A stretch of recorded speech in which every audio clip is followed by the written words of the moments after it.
Welcome to Trust the Journey. I'm Melanie Curtis. And I'm Jason Moletsky. Thank you, legit, for joining us today. Yeah, our mission is living and learning, laughing and loving together with you. We're here to grow and contribute through our practice of openness, honesty, vulnerability, humility, and trust, trusting the entire journey. Yeah, and on that journey, we often talk about plant medicines, psychedelics, and other avenues of healing. When we do, we are sharing for informational purposes only. We're not doctors or therapists, and we don't promote doing anything illegal. Inside us all, we have a deep, powerful knowing. We encourage curiosity, healing, and exploration of this consciousness. Damn straight. Together, our handle is trustthejourney.today. Individually, you can find her at melaniecurtis.com and me at jasonmoletsky.com. Thank you all again so much for being with us. On to the show. Right on this episode, we are fired up to welcome our amazing friend, Dean Ricci, A.K.A. the Fuckin Pilot, host of the Lunatic Fringe Podcast. He has worked at everything from professional stripping to skydive instruction, and now as a longtime pilot and published author. After 27 years in the sport of skydiving and more than 9 years writing for Blue Skies magazine, the stories have piled up and spilled over into 3 hilarious and insightful books. His newest book, The Upside of Fear, which just published this year, as well as the Lunatic Fringe Book and The Accidental Stripper. Yep. Welcome to the show. Yeah, I appreciate it. It's good to get back together with the Blue Skies folks, because, I mean, you and I were the most prolific writers that magazine had. Heck yeah, my friend. Long timers. Like hashtag old. We're not hashtag OG. We're hashtag straight up old. Yes. You know, it's kind of funny. In the best way. I'm sure you got the same thing from both Cola and Laura. They're like, we don't even have to ask. You guys just don't shut up. I know. There's just so much to talk about. There's so many like you can extract so much insight from every experience that we have. You know what I mean? How many people have insight into stripping, for God's sakes, or skydiving? You know what I mean? It's a big deal. Plus, the idea that your new book, not to go right into your newest book, but we all universally feel fear. And so there's so much value, I think, in everybody taking up space, telling their stories, and being really unapologetic about sharing. Sure. And obviously that's what we do here. Jay and I also don't shut up. Right? I'm doing a really good job right now. Dean and I have been nonstop since I arrived here yesterday. And just before we got started to sit down here in the studio, his wife came by. She's like, are you guys going to have any ability to talk after this? I mean, you're going to have to record. Are you going to have anything left? Like, yeah. She's like, wait, you guys are just about to start the podcast, or this is the podcast? Exactly. Yeah. I was just in New York City with my college girlfriends who I haven't seen in 7 years. And same thing. It was like 4 days of just like nonstop talking. And it's the best when you're old friends, right? Well, and especially for Jason and I, because we have so many shared experiences that we didn't know we shared. Like, I'm describing a party to him that he was at. He's describing an incident that happened that I was flying over, you know what I mean? So it's really cool seeing how many times you crisscross without even knowing it. That happened to you and me, Jay, a bunch, right? Yeah. I mean, it's so funny. We were like, why aren't we better friends? When we first kind of got together for Trust the Journey, we're like, we should be like better friends by now. This is a little weird, right? Because we had so many touch points. And so it's like, I love the intentionality of that. And again, you guys even just living together right now, sharing this visit together, being in person together. What a wonderful gift that is. But it takes intentionality to make that happen. Sure. Yeah. Well, it was great because the last time he was out here, it was kind of a random message. Hey, how's it going? Hope you're well. Doing the podcast was fun. By the way, I'm coming out there to get a shitload of ink. Is that offer for a bed good? Absolutely. Yeah. We had a great time. In fact, we went and did a cold dip when he was here because he came during winter. And I'll never forget, just for this reason, we go out and do the cold dip the first day. We stayed in for 2 minutes. And at least from my perspective, it kicked his ass. until I wait. get to preheat first. He didn't get to preheat, but it definitely I don't think he was expecting it as much as it was. Well, the next day, him being him, there was no way in hell he was going to let it beat him. So this son of a bitch gets in, and I'm thinking it's going to be 2 minutes again, and now we're at the 3-minute mark, and we're at the 4-minute mark, and he's like, I'm staying till 5 minutes, and I'm sitting behind him going, it's cold, get out. But I'm too competitive as well, so there was no way in hell I was getting out of the water before he did. So, of course, we get out, and we're both hypothermic for the rest of the day. Oh, jeez. Oh, yeah. So luckily now this time the weather's nice. Yeah, totally. I mean, when I was doing cold plunges, for me, it was like initially I realized, okay, this is freezing. My body's like, like I sort of have that initial response, and then you manage your breath, yada, yada. Once I kind of figured it out, I was like, oh, I could sit in here forever. It felt entirely to me like a mental game as opposed to a physical game for me. That's how my body responded. That's absolutely how it is. I explained that to my wife when she was doing cold dips and she was allowing herself to really shiver quite quickly. And I told her, no, just tell yourself to stop and you'll stop. And she did. Yeah. And it was dramatically easier. Very cool. Easier. Yeah. But it's a lot of fun. That being said, it was 2 degrees Celsius water.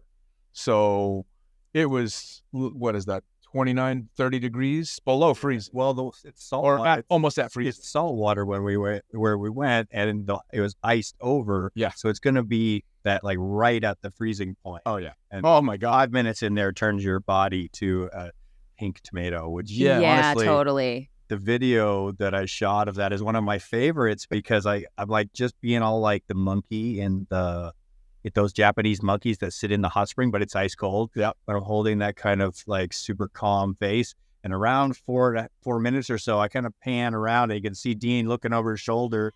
Like, we're doing when are we getting out of here? But there's no look. It's just a sideways eyes. Yeah. And then finally at the end, I start giggling. Like I got my giggle on and I start getting the laugh. And so anyways, I'm super grateful to be here in your studio, Dean. It's fantastic for being on the show with us and for hosting Trust the Journey in the Lunatic Fringe Podcast studio. Yes, technical difficulties aside, it's fantastic. We got it figured out. Yeah. I know, I love it. Well, I mean, guys, I'm not there.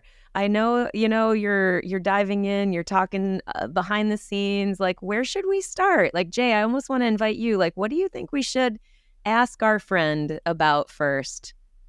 Well, because I've been fortunate enough to spend so much time, in deep conversation prior to this show, what we haven't talked about, and I've stayed away from it, is the book. I really want, because Dean was so honoring. He messaged me up. He's like, hey, do you want to give a story? Do you want to share something? Do you want to be part of this? And I'm like, hell yeah, I do. And so I want to talk about the why, because we can all tell stories, right? The stories are fun to share, but there's different reasons for why we share them. And so why write a book about fear? I mean, I think it's not talked about enough in skydiving, I don't think. Maybe more so now. I've been in the cockpit for so many years that I'm not privy to a lot of the conversations that go on in the back. But as a baby skydiver, for me, you never really broached the subject of fear once you were an active skydiver. Nobody asked, hey, how's it going? How you holding up? Is this a nerve-wracking jump or anything? And so you have to navigate those waters by yourself. And sometimes it can be incredibly overpowering.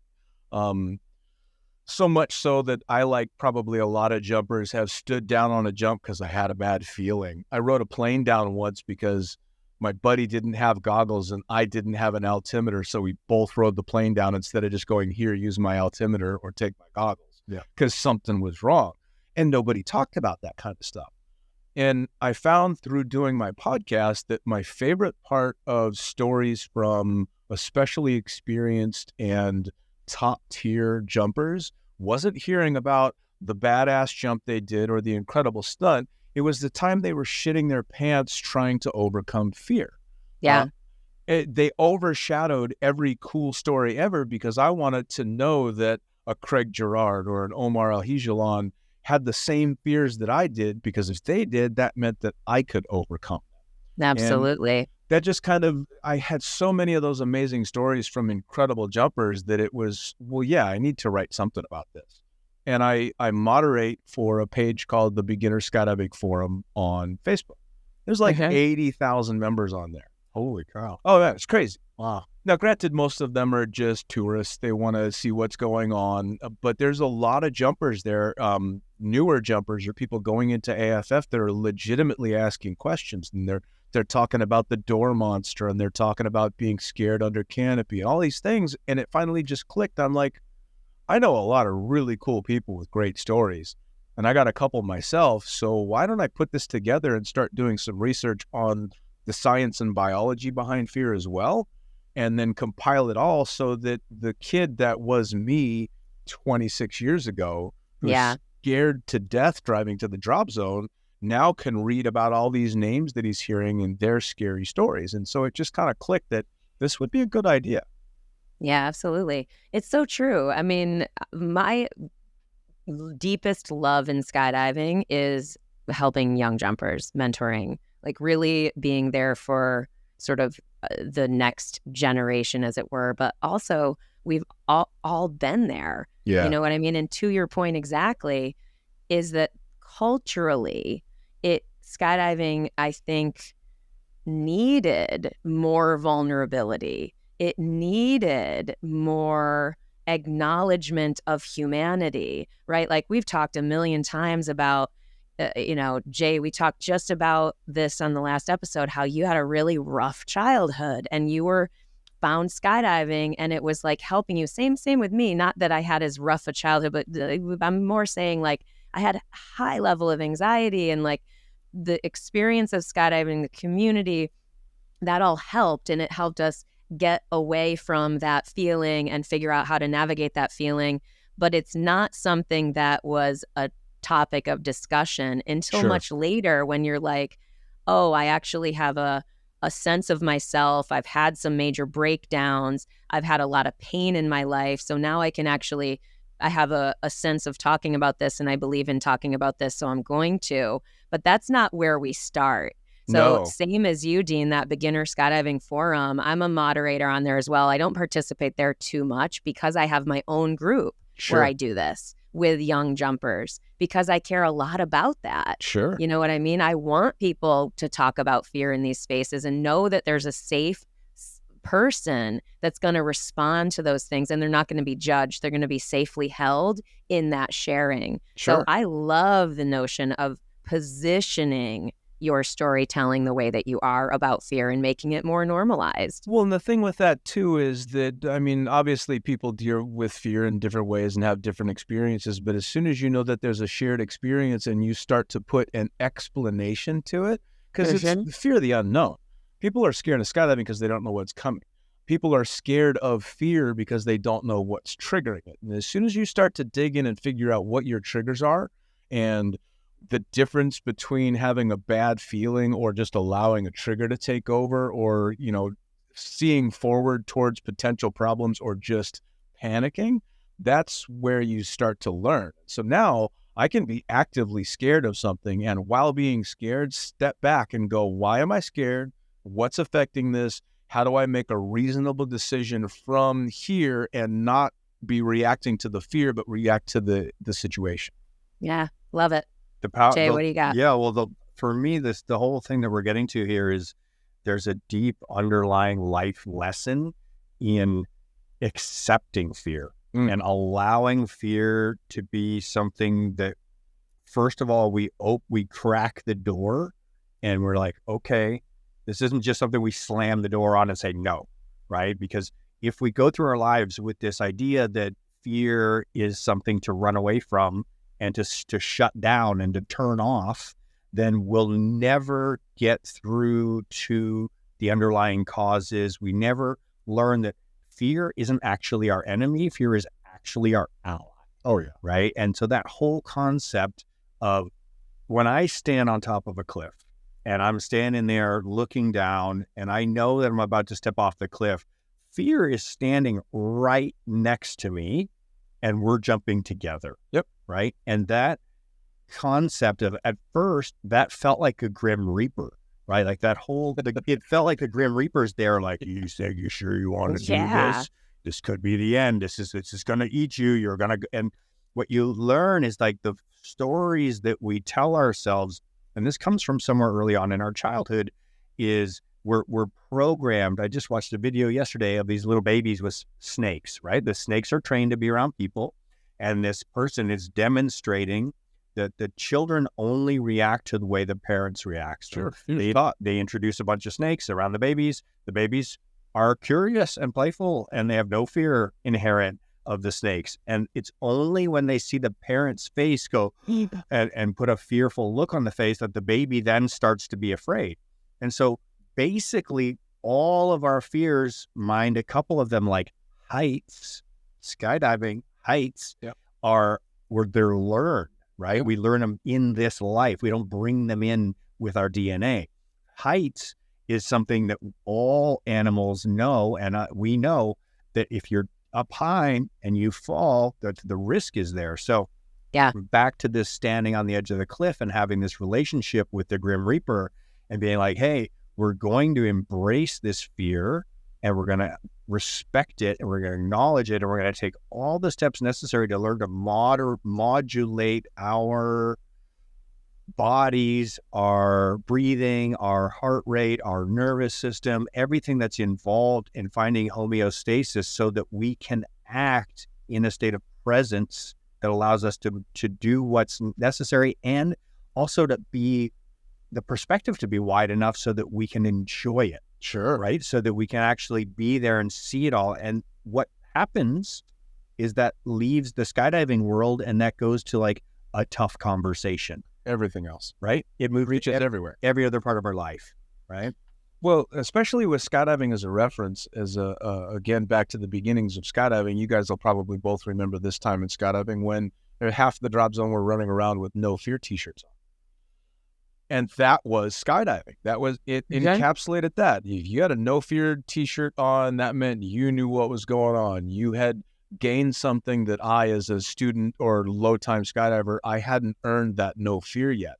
And it wasn't until I had become a tandem instructor almost against my will and had been forced to learn to figure out how to happily get people out of the plane that I realized that no fear is the stupidest thing I'd ever seen. I wish I could go back and tell people how ridiculous they looked, but back then you thought they looked cool. Yeah. And as soon as I learned that lesson, that translated to so many different areas of my life, because let's face it, fear is a constant for everyone for the silliest things. And you guys will know this, the podcast world is the strangest place that you find fear in other people. How many times have you guys talked to someone that in person is the most wonderful, can't shut up, always have something to say people, and the minute they see that light on the microphone, they're fucking done. Yeah.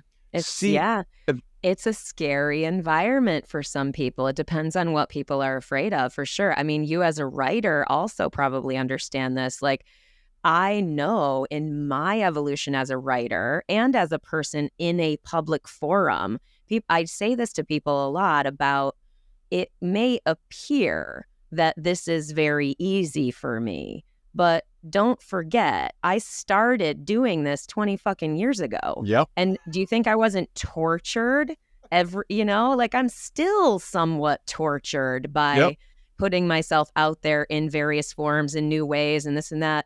I'm also delighted by the edge. I'm delighted by pushing myself beyond my comfort zone. I'm rigorously growth-minded, so I'm enlivened by that also, which is another sort of overlay of the fear conversation, right? If you hear this in public speaking a lot, I'm not afraid, I'm excited to get out on that stage and say what matters or have the opportunity to make an impact or something like that.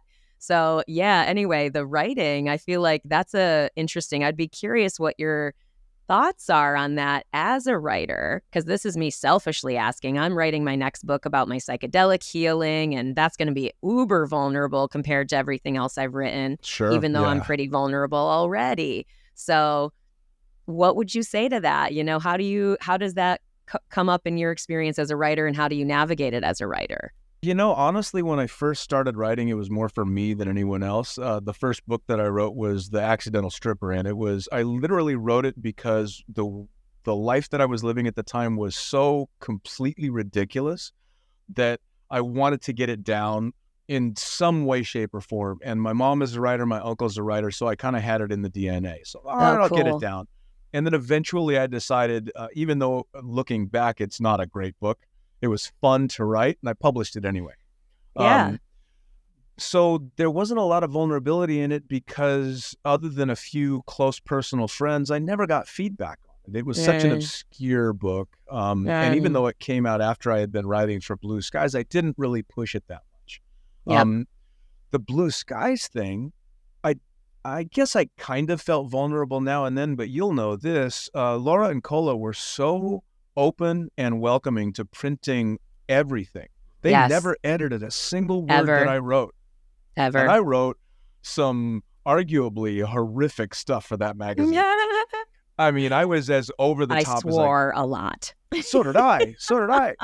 Well, and I was intentionally over the top because I had kind of painted this persona for myself as the fucking pilot because of the first article.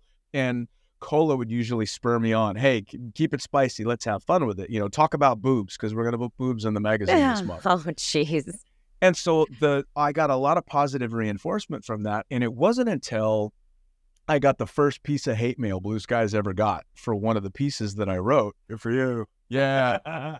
And that was the first, and I was very defensive about it at first because the person that wrote in this hate mail, like, hated this article because she thought it was ridiculously misogynistic and all this. And I'm like, but no. And I tried to justify myself, and I sent off this response to Laura, and she's all, I'm not printing this. I'm printing this girl's letter because it's fucking funny.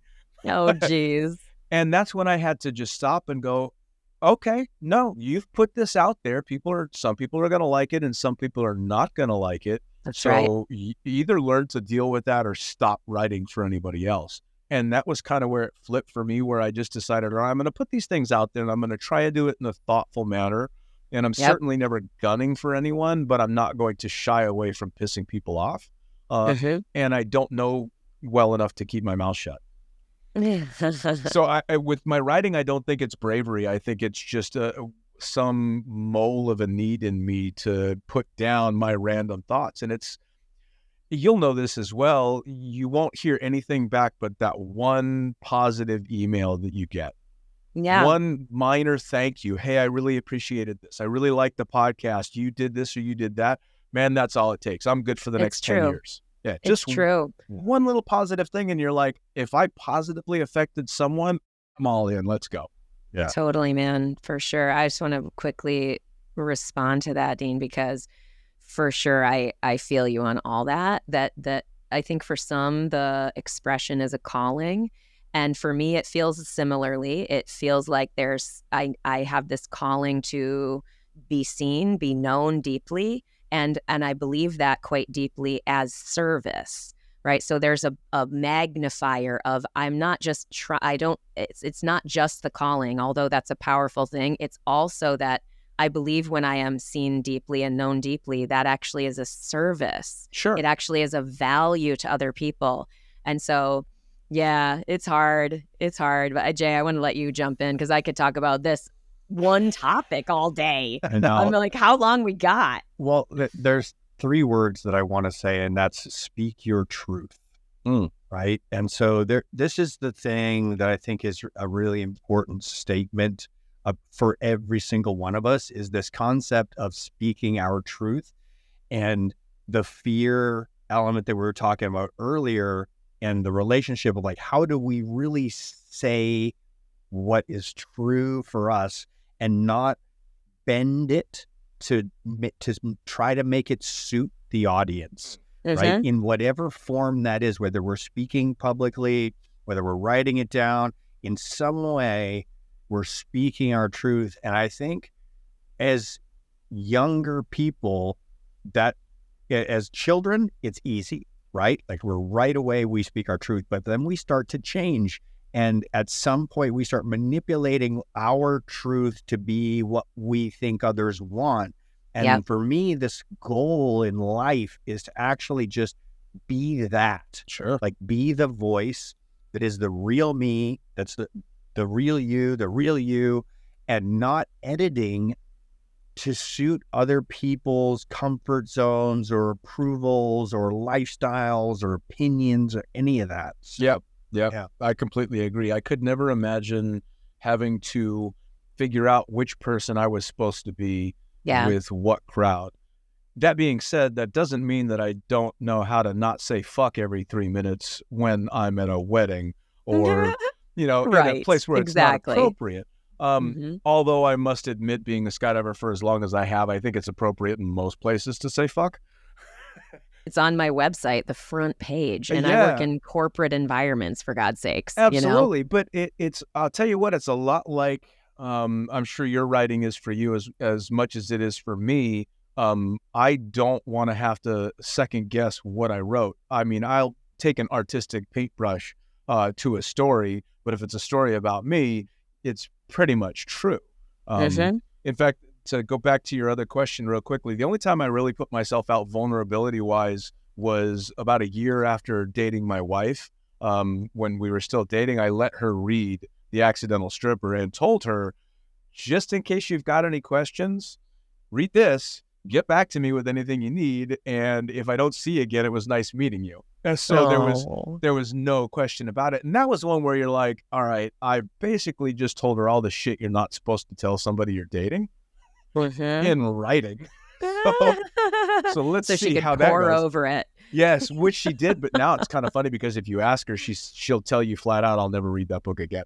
Yeah. Now, that's fair. Yeah. That's fair. Yeah. I mean, again, we all evolve. That speaks volumes of like, you are not the same person as when we first met. You know what I mean? And I am not the same person as I was even 2 years ago. Yeah. Much less 10 years ago, much less 20 years ago. It's a beautiful, fun ride, like being a person. Sure. But to your point about focusing on or highlighting the challenges, right? Because you're a successful guy. You have an amazing podcast. You have all these books. You clearly have a sense of ease and calm in yourself. You have a voice. You feel, you know what I mean? Like I feel your calm in this room right now, this virtual space. And I'm like, how'd you get there? Because I'm like, sure. and I know there's a million things you could share, but there's a part of me that's like, what comes to mind when I'm like, how did you get to this, like, calm you? I suppose it's like everyone, right? You look back and you see these pivotal moments, these choices that may have seemed almost superficial at the time that drastically change your life. And you look back at those and see, was this a positive thing or a negative thing that aimed me this direction? Did I tell my boss to screw off and that's why I'm not working there anymore? What shifted you which direction or that direction? And as you get older, you start to recognize the negative stuff before you let it take over. Yeah. Like when right? I'm just sitting here thinking of how many times somebody has come back, like stunned me with, do you remember, you said this to me one time, and they regurgitate something that I said. Yep. That I don't remember saying, and I hear it back years later, and I'm like, oh my God. Sure. I can't believe I said that, and they remembered it. Like that has stuck with them. I do it as a piece of our interaction and our experience.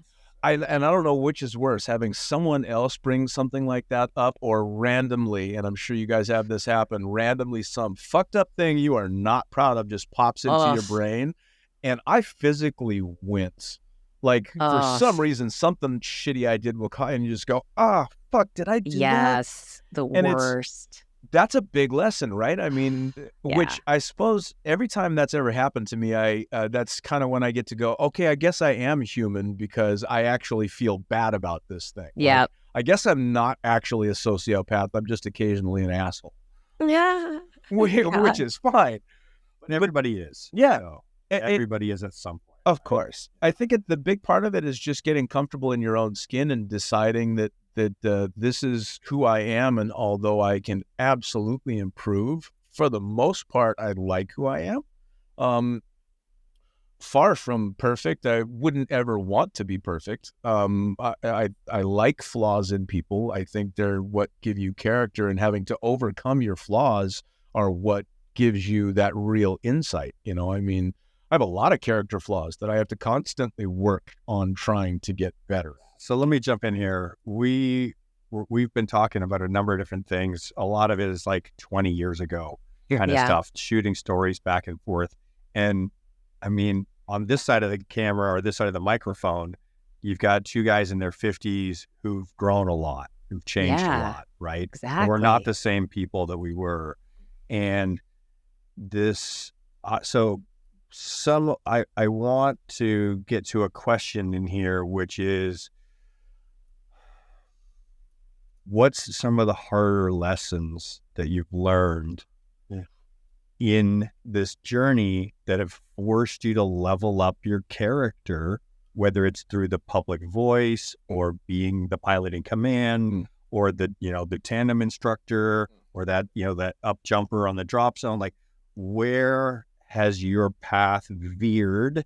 Because, and I can certainly relate, where you've looked at your own action and said, I don't want to see that happen again. Oh yeah. There's a few, like anybody. The first big one was becoming a father. So at 27 years old, I was in a relationship that was going the wrong direction. We both knew it, but she ended up pregnant. And at least our decision was that abortion was not an option, even though at 27 years old, neither of us were anywhere close to ready. The relationship did not last more than a year after my daughter was born. And my ex was from a small town in Ohio. And in that situation, where are you going to go? You don't want to be with the guy that you're living with. You want to go close to family. Well, I was in Vegas working as a stripper at the time. And when that's what you've done for a living, you don't have a lot of qualifications outside of that. So the option of moving to small town Ohio wasn't there. And especially now, because I have a child that I have to help support, literally my only choice was go get a job at a gas station in Ohio and have a child who's going to grow up watching her parents hate each other, or stay where I am, make good money, and be a long distance dad, which was an incredibly hard decision to make. And although it was the right decision, the ramifications are lifelong. I'm very close with my daughter. I love her to death, but I missed all the pivotal moments. I wasn't there for her first steps. I wasn't there for her first day at school, her first heartbreak, her first skin knee. I missed all of that. The upside to it is I learned quite quickly that the only way I was going to have a positive relationship with her was to be as open as I possibly could with her, and to also fight that negative nature in wanting to tell my side of the story. Because my side of the story said that her mom was wrong on almost everything and I was right on and I decided I'm never going to say a bad word about it. And I never did. And what happened was, as she got old enough, it went from me taking every vacation to small town Ohio, to us taking small trips, to eventually us traveling the world. Now I've got 3 father-daughter tattoos and all this amazing stuff and a wonderful relationship with this kid that challenged everything, because that was the first time that I couldn't be selfish anymore. Or I could, but I would have given all of that away. So that was really the very first big one. Beautiful. Was going, okay, I need to shift gears. I'm not in a position that I want to be in. There are so many wrong turns I could take right now. And that, of course, leads to all the different things. Becoming a pilot that you mentioned was another huge one. It's a level of responsibility that you can't, even being a tandem instructor did not prepare me for in the least. When you turn around in a Twin Otter and there's 20 people behind you on a hectic weather day and you're really working for every bit of it, you are acutely aware of the incredible responsibility you've got back there. And that changed things a lot too. Because you go from this irresponsible, want to have fun, even the tandem instructors, because after a while, it's as safe as you can get doing something like that. And once you're good enough at it, you're going to continue. But with flying, holy shit, next level. And it was always a lesson. There wasn't a single day flying that I didn't learn something, either about the act of flying or about myself. Yeah.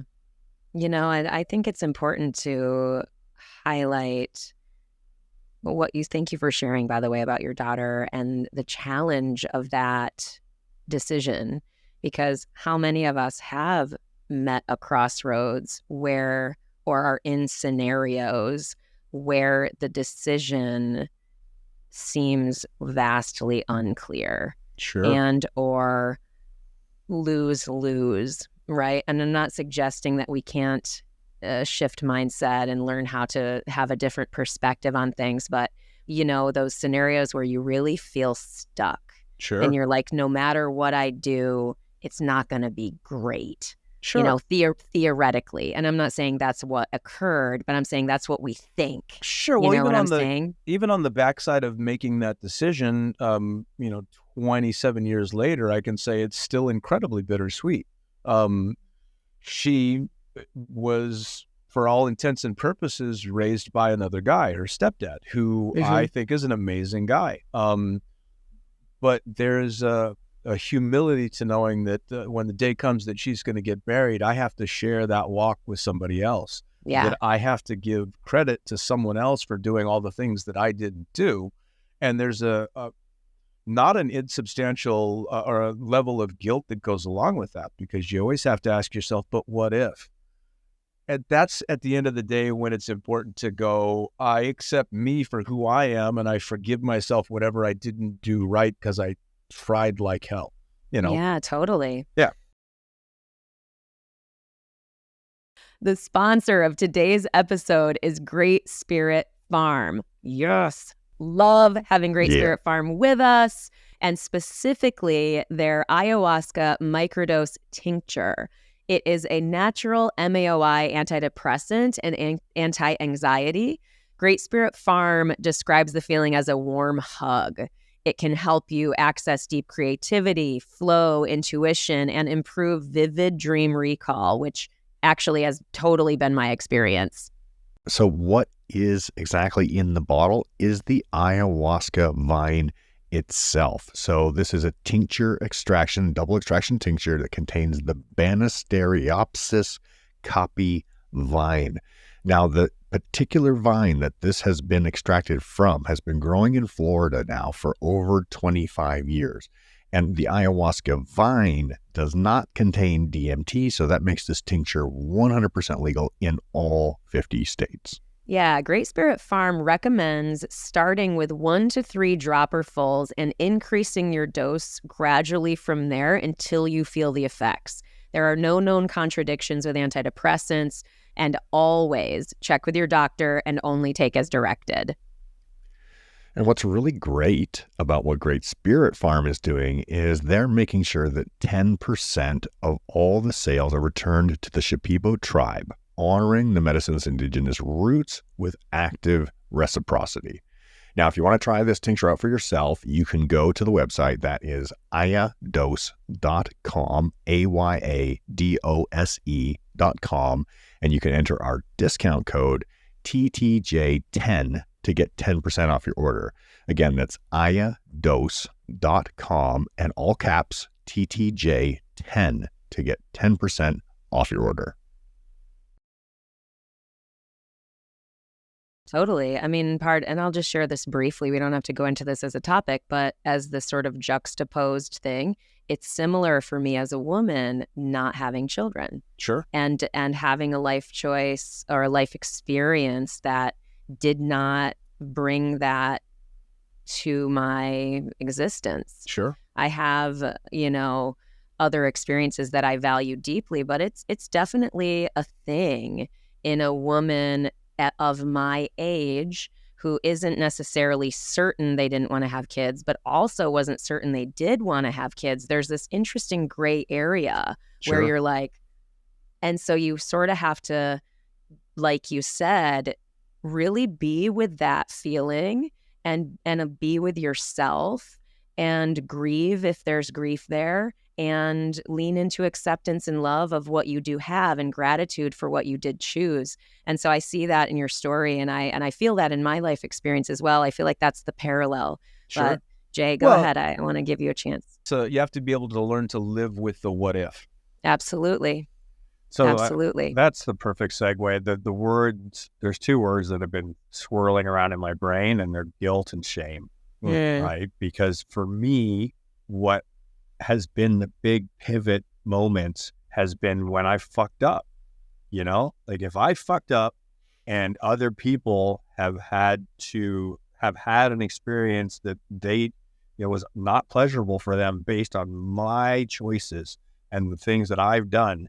Now I feel that guilt, I feel that shame, and I'm like, am I going to allow that version of me to just keep on being on, or is there going to be a change in who I am because of that? And I'm in the front of my mind, I'm thinking of base jumping into the Grand Canyon with my PD Factory team members and fucking up and missing the route out and making some poor decisions and then putting ourselves in a life-threatening situation as a result.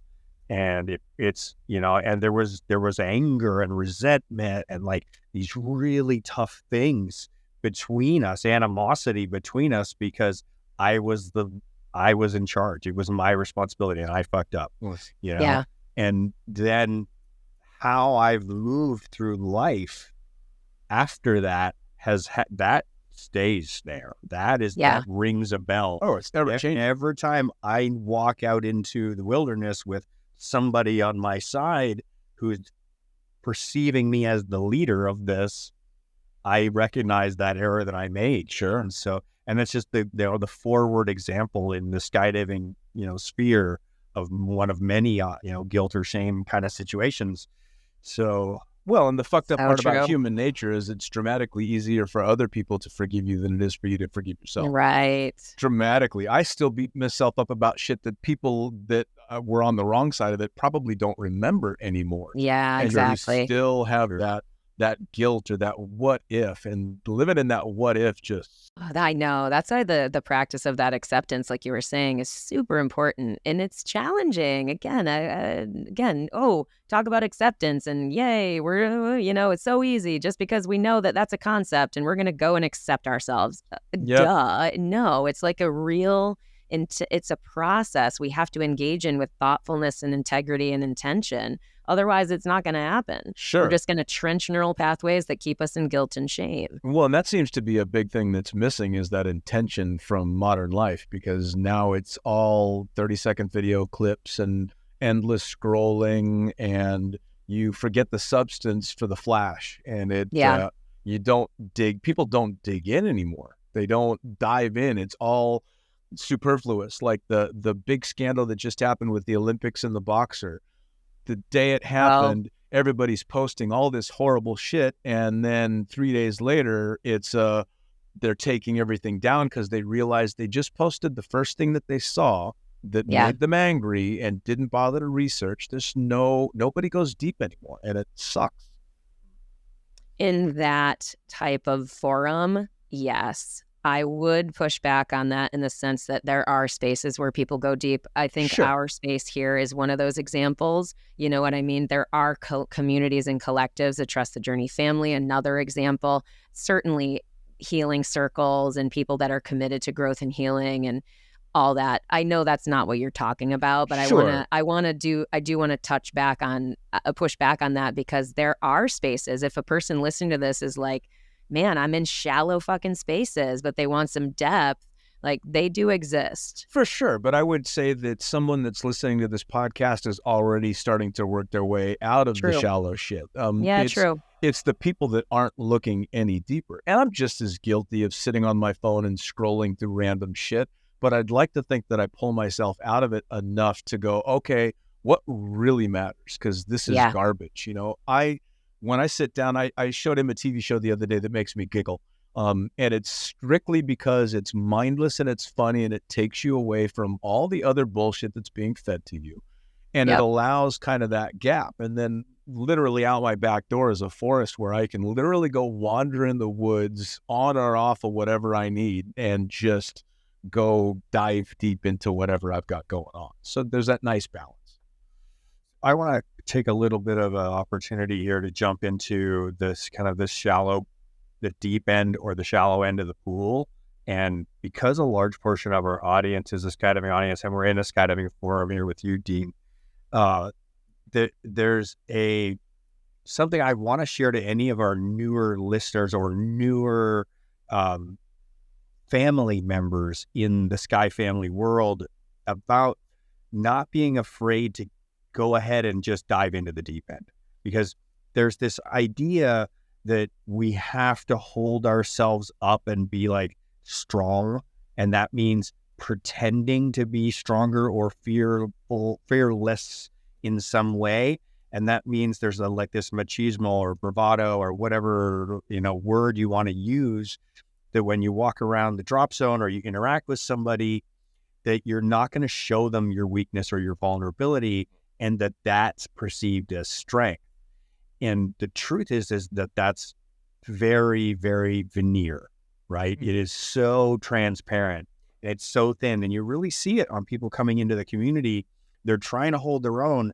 And the reality is everybody's been there. And so I think this is the point of your book in this story. Like, everybody's been there. We all have had these moments where we become very, very human. And this is one of the reasons why our Sky family bond is so deep, is because we all understand that we truly are that vulnerable. And when we put ourselves in that space together, nobody's better than everybody else. Everybody's life's just as finite as everybody else's.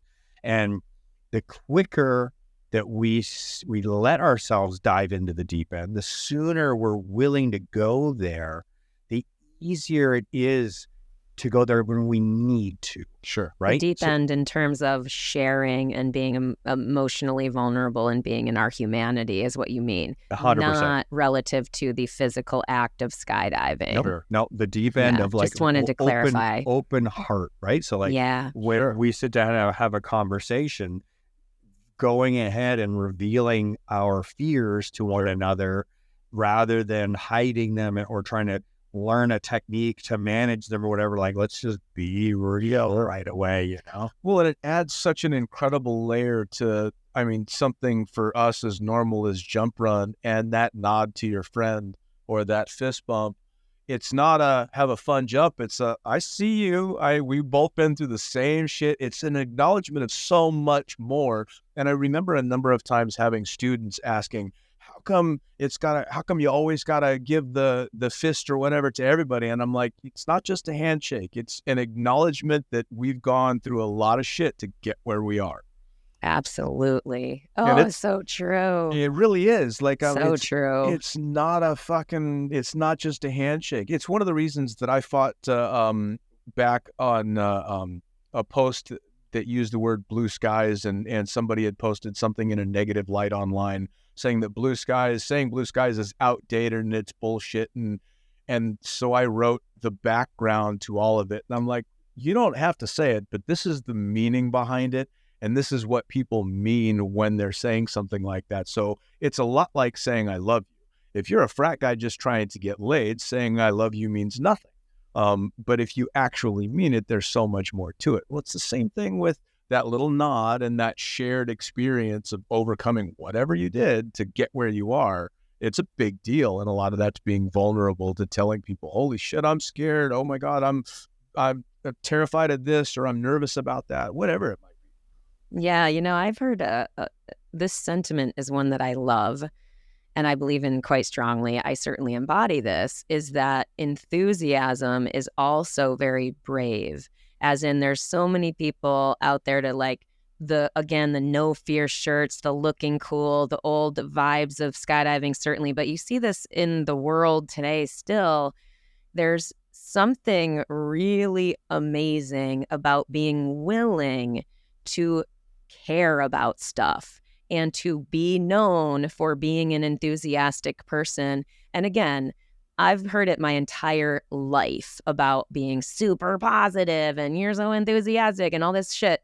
And back in the day, people definitely made fun of me for that. They, dissed me for that. They tried to put me down. They tried to exclude me. I had all those experiences. I also had experiences where people loved me for it. But why I'm bringing it up is that it is in line with what you shared before about that is what's actually me. Sure. right? So if it were not true and real, right? If you're playing the long game, like my long game is showing up as me. That's one of the ways that I show up in authenticity. People who've known me for a million fucking years, they're like, oh yeah, that's actually her. She's actually like that. Yep. Versus the person who meets me and is like, oh, Jesus, right? You know what I mean? When So I it first takes- met you, I was yeah. like that because I was not on a vibe that was like Yeah. I was still carrying around a lot of anger and resentment and like deep stuff inside of myself that I didn't even know was there. So when I show up and Mel's all vibing out, I'm like, what's up with this chick? Sure. You know, Totally she's right. she's fake. Totally. It's fake. And it's Yes, very true that Yeah. the criticisms we have of other people are so much more often aimed at ourselves without knowing it, right? Yeah, So correct. if I hate that girl's all happy because I think she's ridiculous, it's just because I know I'm fucking angry right now and I don't want to be. Like, how dare she be happy when I feel like I should be an asshole? Yeah. Well, and I want to ask a little bit of you guys. I'm curious because genuinely, you know, I think as a man, you know, that like, how allowed are you guys to be enthusiastic? Right? You know what That's I a mean? good So I'm question. very curious how you interplay with being truly excited about, into, you know, open about your, you know what I mean? Like, I want to hear what you both have to say about this because I Wow. do think it matters because you are leaders, male leaders in skydiving, but also the world at large. So go for it. I Please. just want to point at the Tigger suit on the wall here because there's this thing, okay, about masculinity and about you're like, as a man, how secure are you and what is okay, and then where does the judgment line come in? If it's like as soon as you step over that line, is it gay or Right. are you like whatever? Like there's so many different variables. So Sure. Absolutely. I was lucky in that, first off, having been a dancer for as long as I was, it's the most ridiculous job in the world. I love the word ridiculous, by the way. It was Ridiculous things are my favorite. Yeah. Oh, I mean, my job was running around in Doc Martens and a thong for 11 years. There's no way you can paint that as anything other than ridiculous. I love it. Okay, so I understand the ridiculous job. Yeah. Because that's Yeah. a ridiculous job. Yeah, you know, I mean, you can't take yourself seriously in a situation like that. So that keeps it very fun. And then I started skydiving and got very active in the sport, and through random experience and circumstance, I ended up getting saddled with the nickname Princess. Oh, yes. Yeah. That's right. To almost 29 years ago, I got saddled with the nickname Princess because at the time I was a dancer and jumping, and because Michael Hawks, the guy that used to own Skydive Las Vegas, called me a fucking prima donna. And the Brits that I worked with thought it was funny to just shorten that to Princess. Oh, So geez. I've been Princess forever. So it's very tough to take offense at digs at your masculinity when you're nicknamed Princess. Yeah, So that fair. kind of stuff never bothered me. But to your question about outward emotion or enthusiasm, I don't have a terribly hard time showing enthusiasm depending on where I'm at. And it's very strange because I'm also very aware of it. And my wife will hate to hear this, but I have a more difficult time showing enthusiasm around her than I do at a drop zone. And that's Right. that's familiarity and that's intimacy. And we can get in for a million years of guys' problems with fucking intimacy. I don't claim to know a damn thing about it, but when it comes to showing enthusiasm to people that I'm very intimate with, it's harder for me than just generalized. Fear, that doesn't bother me at all. I'll tell anybody when I've been scared and what made me shit my pants and what still Yeah. makes me nervous. That doesn't bother me at all. Guys of our age, though, were conditioned off of the fucking most macho bullshit TV and superhero movies and action movies. And I will be the first to admit that being outwardly emotional, unless it just takes me over, is very difficult for me. It really is. I'm Yeah. easy to show anger and frustration. Other than that, it's tough, unless it's Yeah. just something that destroyed me. And that, I wish I could overcome that, but I also know that that's a product of my upbringing and the age that I grew up. Sure. You got me thinking about like my own visceral, somatic experience of being in the sport and having such a tight nozzle on like when that expression of joy or like a wow day. I talk a lot about my wow days, right? The days when I just go, wow, I'm like, I'm just stoked, right?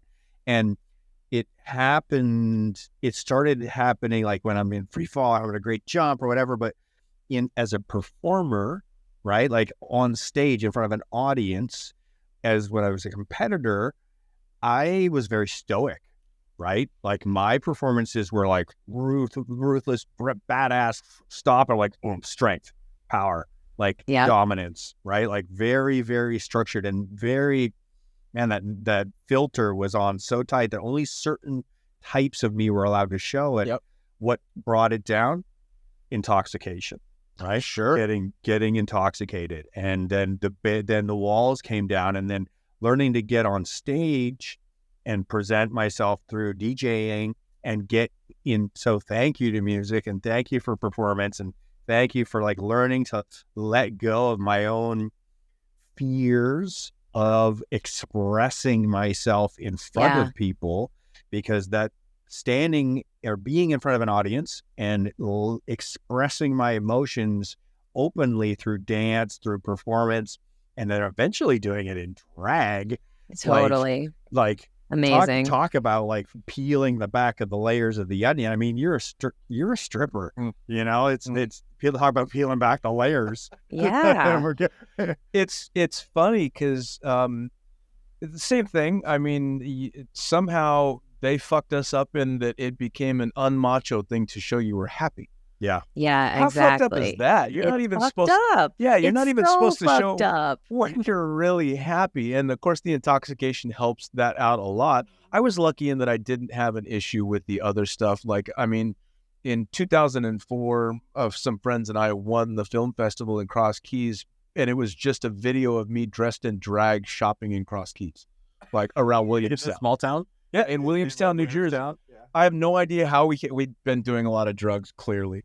And somehow that was the idea, and we won the film. So I had no shame with anything like that. But how strange is that around perfect strangers, I can be absolutely joyful because there's no ramifications. Yeah. But for some reason, the more I'm around people that know me, the less I'm willing to be outgoing like that because somebody might think something.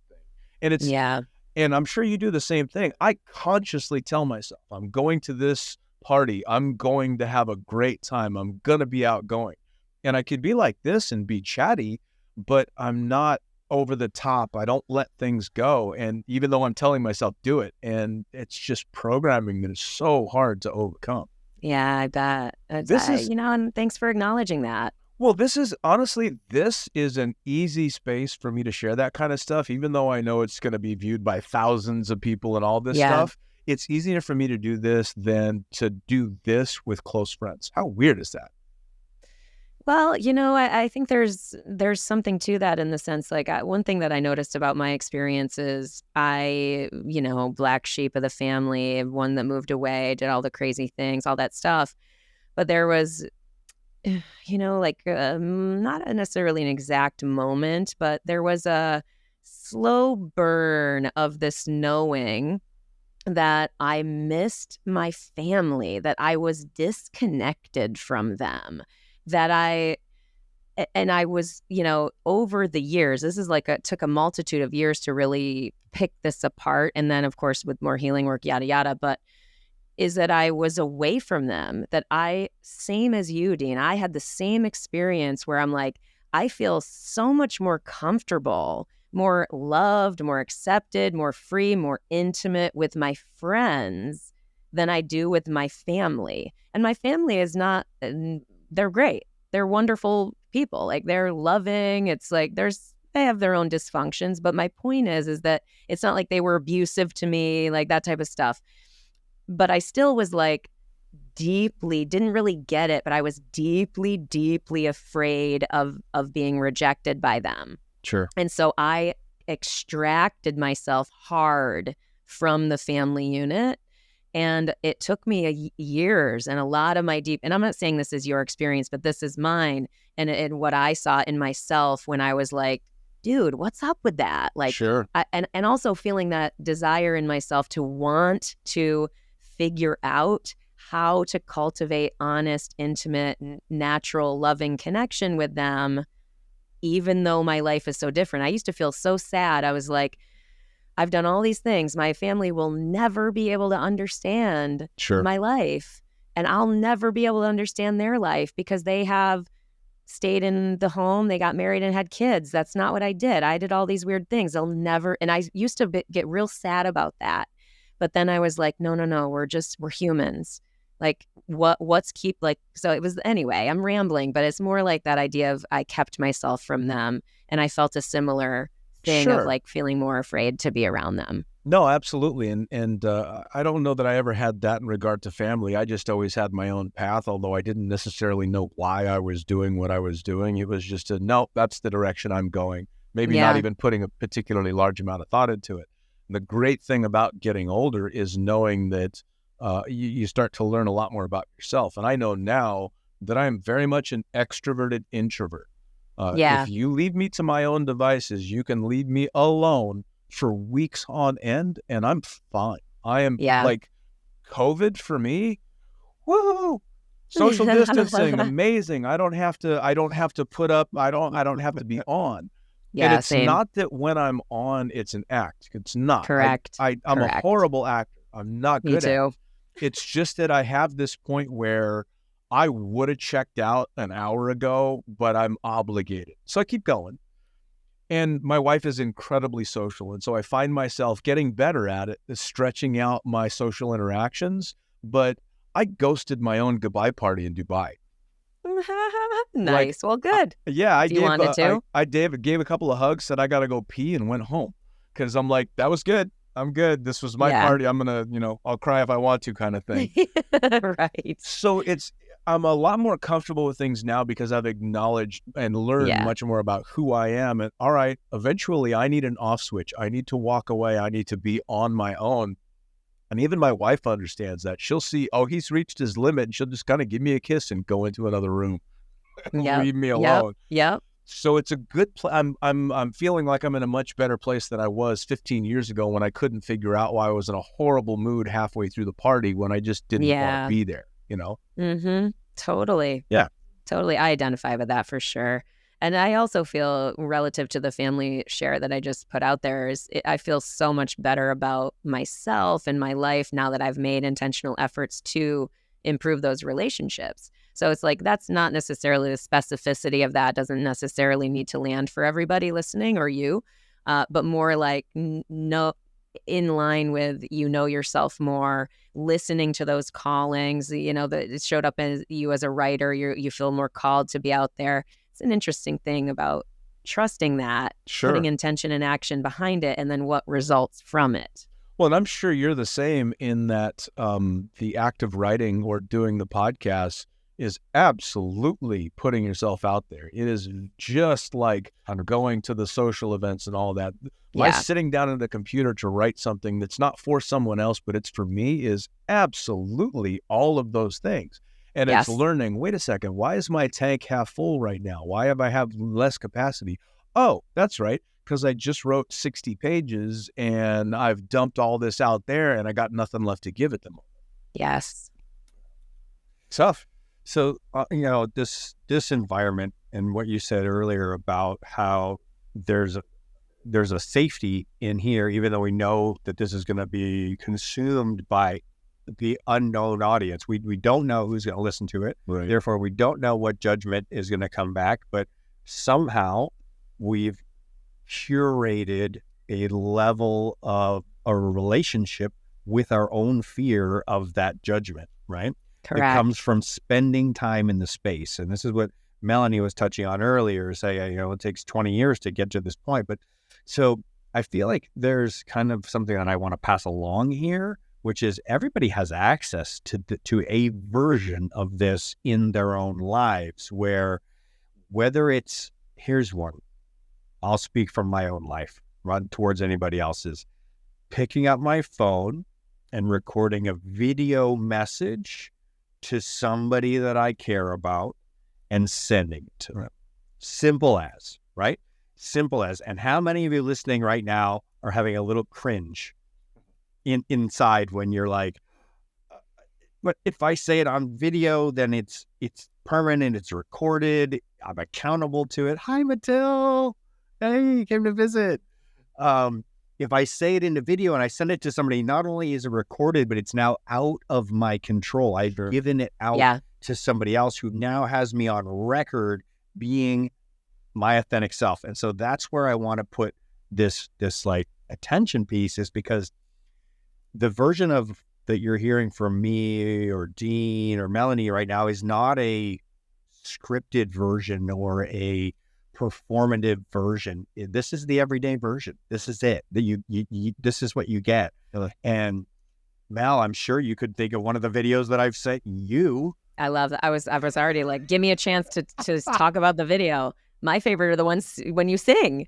Oh my God. I love the ones when you sing. So that's my favorite. Version. That's me being vulnerable, like fearfully picking up my mic and singing at the best I can. I love all kinds of imperfect. All like we were talking about how we like music that has imperfections, right? Yeah.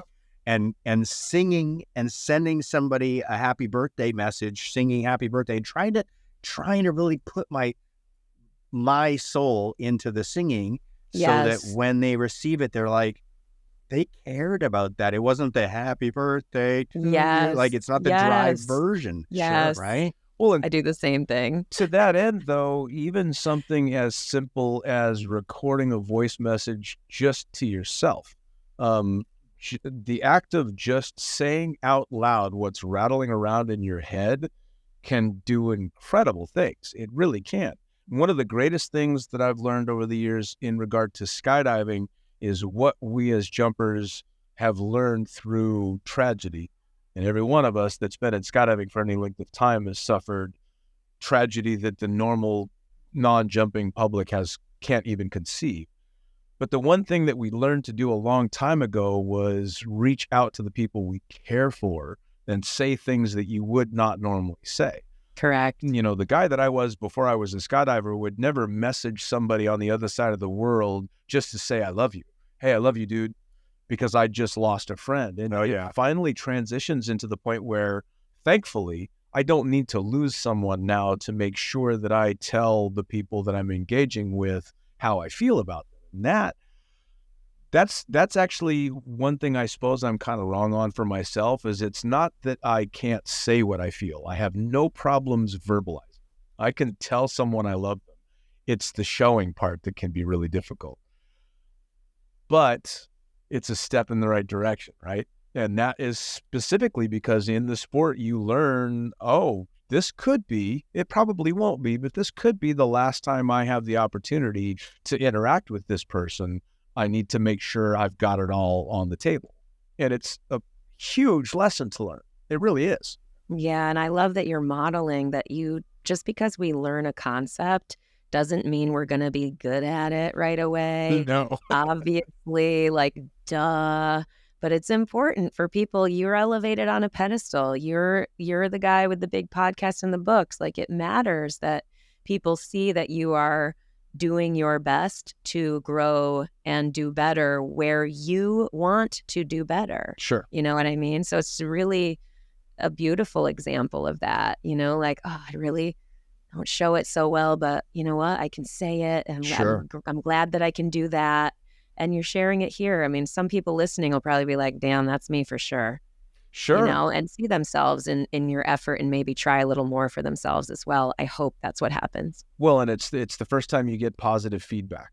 It's the first time you do something for someone else and they thank you properly, and even better, the first time that you don't advertise that you've done something for someone else. You just put something out there and they thank you for it. And you're like, oh, wait, I don't know what that feeling is, but it's nice. That was cool. Somebody appreciated something that I did. And so it makes you want to do a little bit better. We talked before about my show specifically is more of a bonfire style shit shooting, from the hip, whatever comes out. But I very consciously decided pretty early on in the podcast that it needed to be a positive spin, even though we talk about some rough things and some negative things, and that I never want gotcha moments. I don't need names. I don't need rock throwing. There's a very specific reason why I think people still listen to the podcast, and it's because at the end of the day, it's a positive message that they're getting, even though we're talking about some rough shit. So don't you feel like that is also the same conversation that goes into the living room? Like what I hear is that when we sit and talk, it's no different than the podcast, and it's the same thing for us here. Like on the Trusted Journey, when we go to hit stop on the record button, the conversation doesn't suddenly change. No, it's the same thing. It's this modeling of like walking the walk. Walking the talk. Well, and the tough part is, actually, it's not the tough part. What made it easy was the world is so divided now that I could not imagine just putting more shit into that whatever river that's flowing, this garbage, and everybody just at odds with each other, not even knowing why for the most part. Sure, we can have differences, but it's not like it used to be. Now it's just vitriol that comes out, and so I never wanted to add to that. I always wanted to take away from that, not make it worse. Yeah. How long have you been doing the podcasting? How long? 5.5 years now. Nice. Yeah. So we're similar timelines. Yeah. Your podcast and Trust the Journey. Cool. And I thought for some reason I thought it was longer, but I don't know. Honestly, it could be 6 years. I've been doing it long enough now that I can't recall, but it all started because I was trying to promote a book, and somehow the book got forgotten and it became about the podcast. Well, we didn't even know we were doing a podcast for 11 episodes, so there's that. There you go, right? Well, and the cool thing, especially for you, I think for all of us, because of the people that we're talking to, this isn't necessarily just a podcast. This is a chronicle of our sport and us as people. Like, I look back at the episodes that I've been lucky enough to do with the people that I've had, and I have an audio history book from some of the greatest that ever came into the sport and unknowns that might become the greatest. But it's this window into a sport that most people will never understand. And even if nobody listens to another episode, when I'm 98 years old, I'm not going to be listening to some talking head on the TV. I'm going to be listening to these, remembering all the great conversations that I got to have with these phenomenal people. Yeah, I love that. I couldn't agree more. Yeah. I mean, Trust the Journey for me is just it's so wonderful. It's that's why, again, I just said before we started recording, I was like, I just raced in, basically just got home from my week vacation and wasn't even sure if I was going to make this call. And I'm so glad that I did, because it's like, I wanted to see you. Sure. You know what I mean? Like, I wanted to be with you. I wanted to be, like share this experience with you.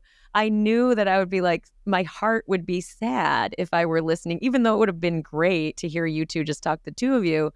I would have been bummed to have missed it, know? And so I don't know. I could go on and on about that, but like, Jay, do you have any other? Yeah. Oh, go ahead. Go ahead. I was just going to say, I'm a little bit different than you. I'm introverted, and I'll schedule a podcast, and 2 hours before, I'm like, fuck, man, I just want to go to bed.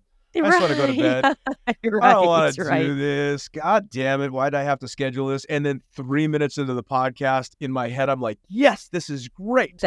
I totally agree. But that feels to me, it's more like, oh, another Zoom call, right? Versus because that's why I'm like, I want to make this call, because Jay would have been cool with it. I absolutely could have just been like, I need to get home and regroup and chill and just get my shit together. But that's the difference in follow through. That's a small micro example of my level of commitment to Trust the Journey, but also to connection in general with people who I love and people who are old friends. Like I just spent a whole weekend with my college girlfriends, nearly 30 years of friendship.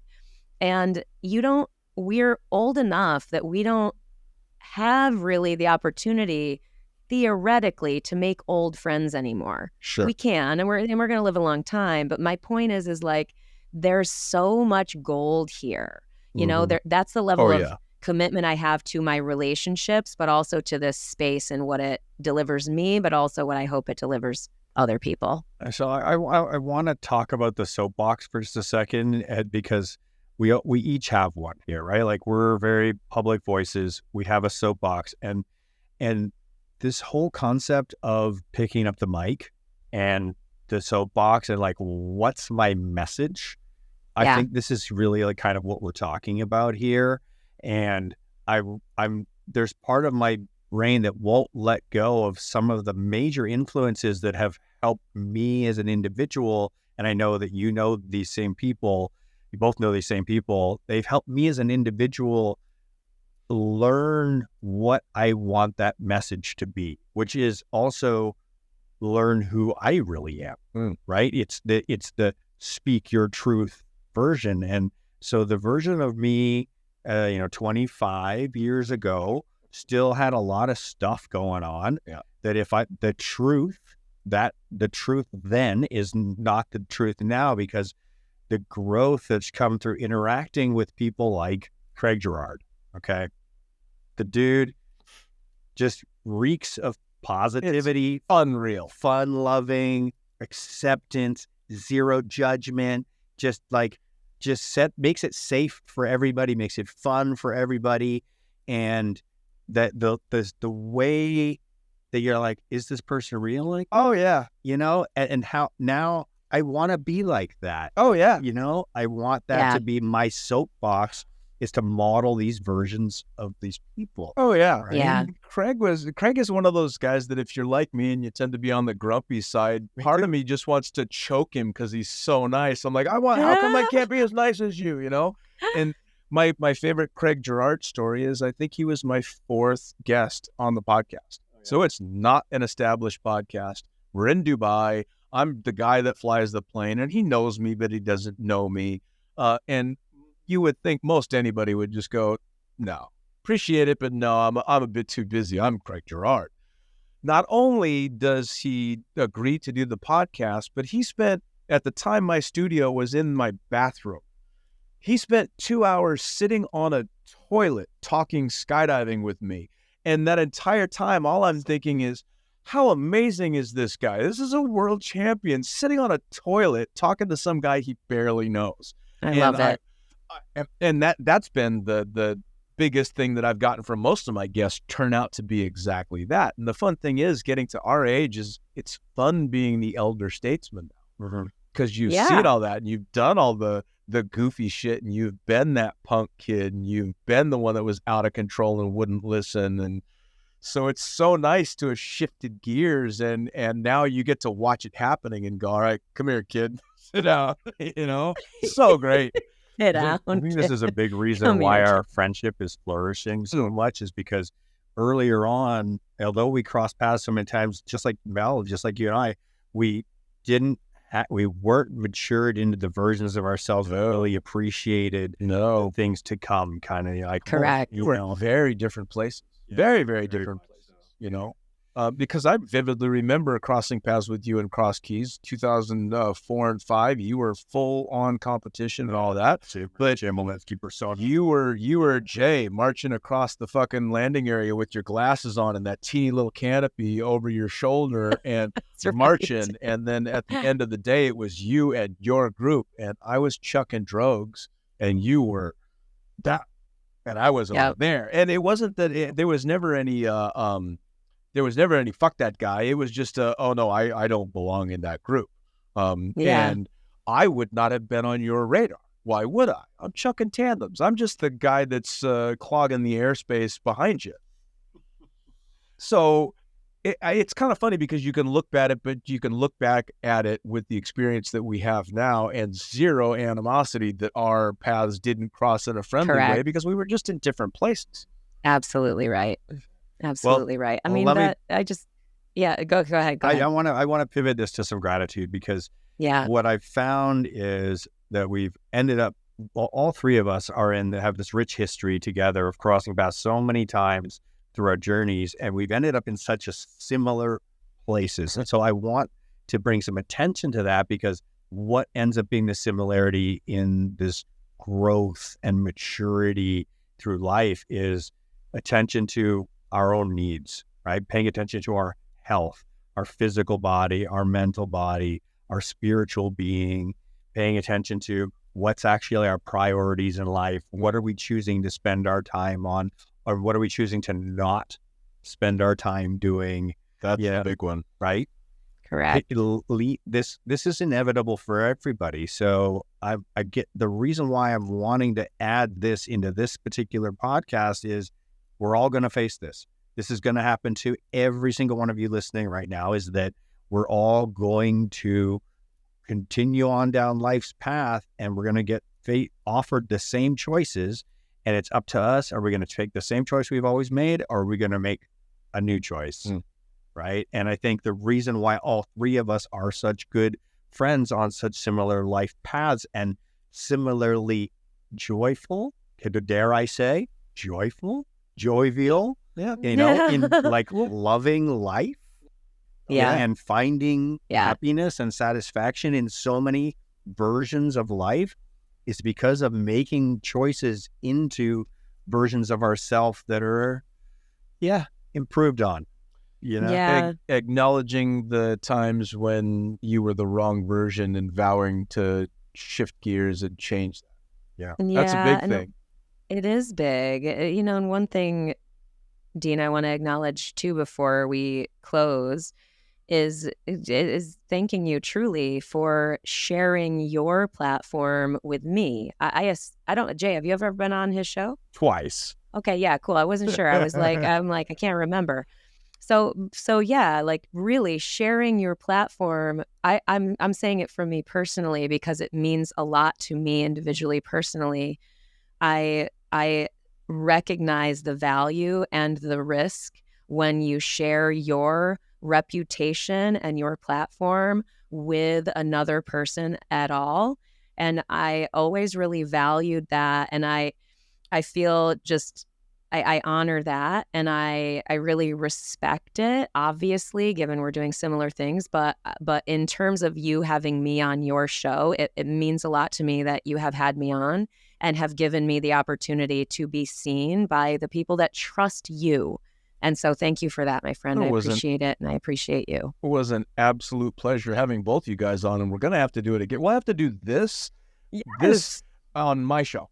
Yes, deal. So next time around, we'll come up with a bunch of new stuff, and we'll tell some skydiving stories as well, and we'll save that for the next one. So many stories. Well, what have we not asked you about that you want to share? What did we not cover? What can we promote for you? Like what can we hear at the end here? There's a billion different things we could talk about, all of which would take hours and hours and hours. We didn't even get into any of the psychedelic topics that you guys talk about quite a lot, which I am a huge proponent of.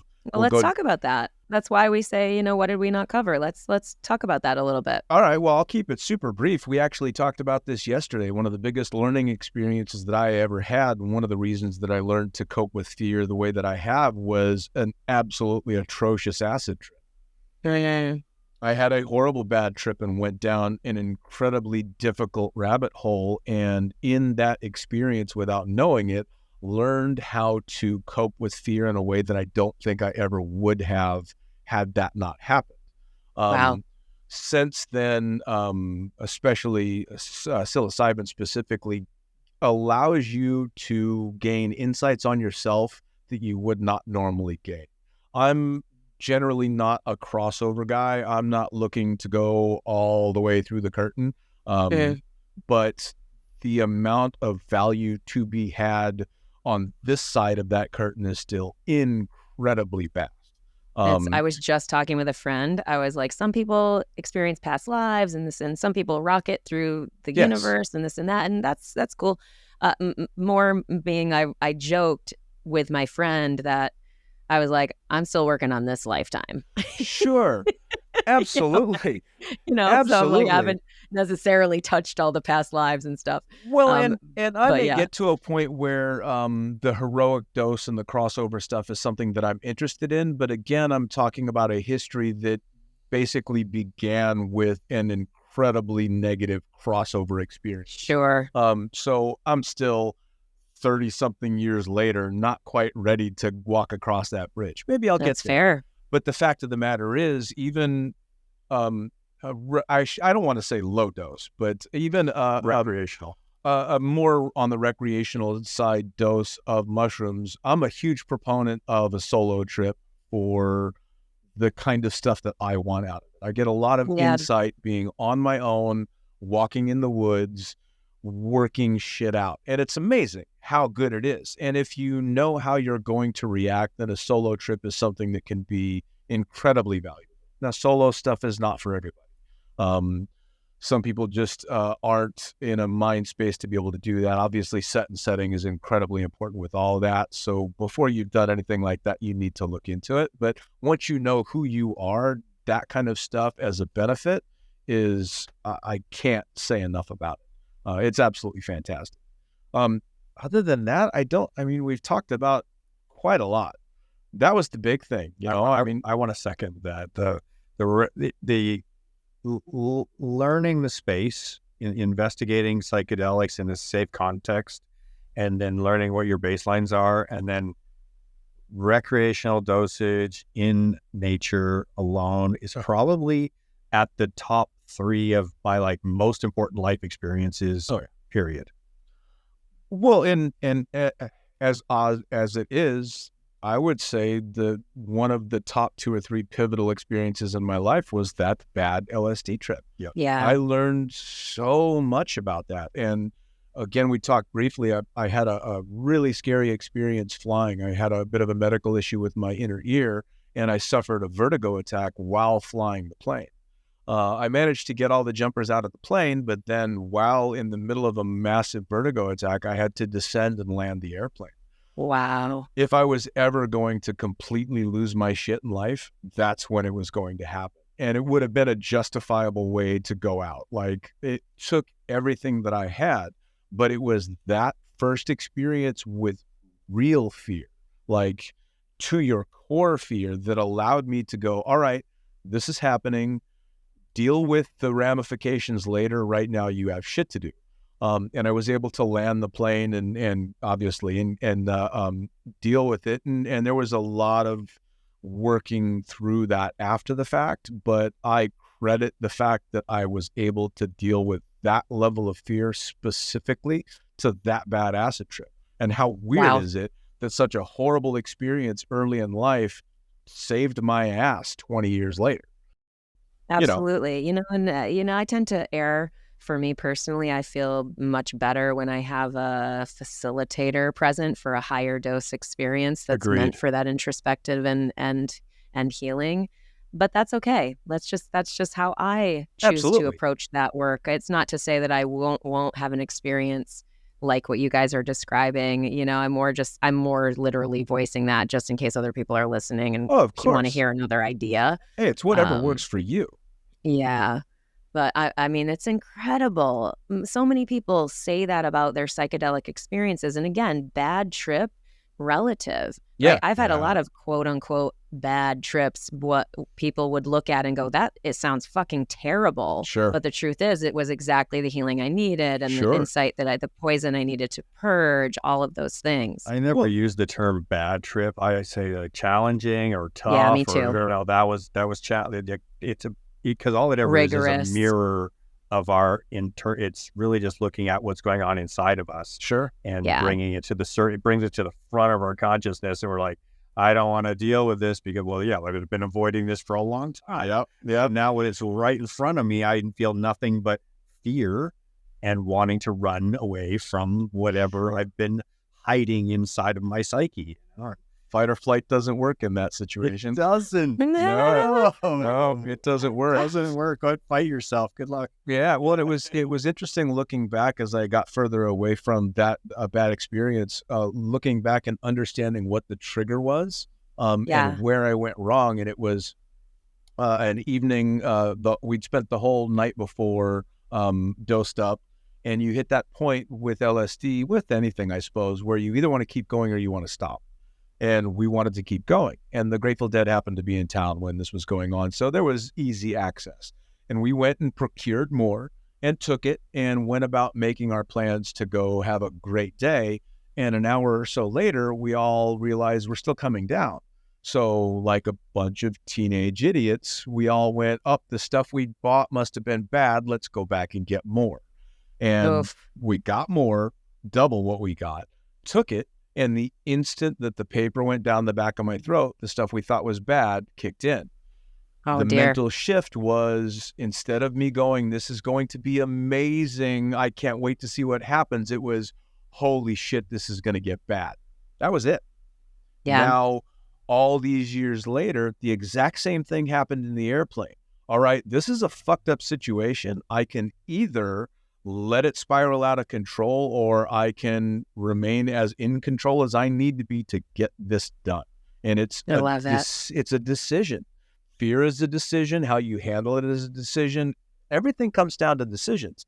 And it was that one pivotal one that, especially looking back on, I realized, oh, that's where I went wrong. It was the mistake that taught me. Awesome. Dean, I love you. I love you too. Yes, yes. Thank you for sharing. Thank you for sharing that. Thank you for sharing that story. I was hoping that one would come to air. Yeah. And I want to thank you again for hosting Trust the Journey in the Lunatic Fringe studio. So please tell our audience where they can find your podcast, where can they find out more about your books, and where can they find more about you. Cool. The podcast, you can get every link to the podcast pretty much anywhere you get podcasts, but the website is the lunaticfringepodcast.com, all one word, of course. The books are on Amazon. It's The Accidental Strippers, the first one. I'm going to tell you right now, the writing is horrible. I can't read it. It's just it makes me cringe. Quality advertisement. Yeah. But the stories are fucking funny and they're true. So if you can put up with horrible formatting and some sketchy writing in spots, go for it. The Lunatic Fringe book is all 10 years worth of all my Blue Skies articles. And then the latest one, which I'm really proud of, is The Upside of Fear, obviously dealing with a lot of what we talked about and talking about the biology and science as well as stories behind it. And yeah, that's pretty much it. I'm on Instagram with the lunaticfringepodcast.com, and I'm on Facebook with that as well. Awesome. Yay. Yeah. So, I love you too. Love you I'm guys. so happy I made this. Yay. That was a lot of fun. I knew it would be, without a doubt. Thanks, Dean. Take care. Yeah. Thank you, everyone, seriously, for listening, for spending your valuable, valuable time, energy, and heart with us. Every bit of it makes a difference. Yeah, thank you. We would love it if you could show your support for the show by subscribing on YouTube, Spotify, or Apple Podcasts, or follow us on Instagram. You can always click the like button, leave us a comment, or share an episode with somebody directly. Like we mentioned, every month we host integration coaching circles. So much good work is happening there. You are invited to join us. Go to trustthejourney.today/integration. The Trust the Journey family includes these integration coaching circles and our private Facebook group where we connect and support each other. Join us by going to our website, trustthejourney.today, and click the orange Patreon button. Yeah, thanks. It's your support and engagement that make the show possible. Thank you. We're here to connect with you. Feel free to DM us anytime on Instagram. We're at trustthejourney.today. Thank you. We love you. We love you. Keep laughing, keep loving, and keep trusting the journey.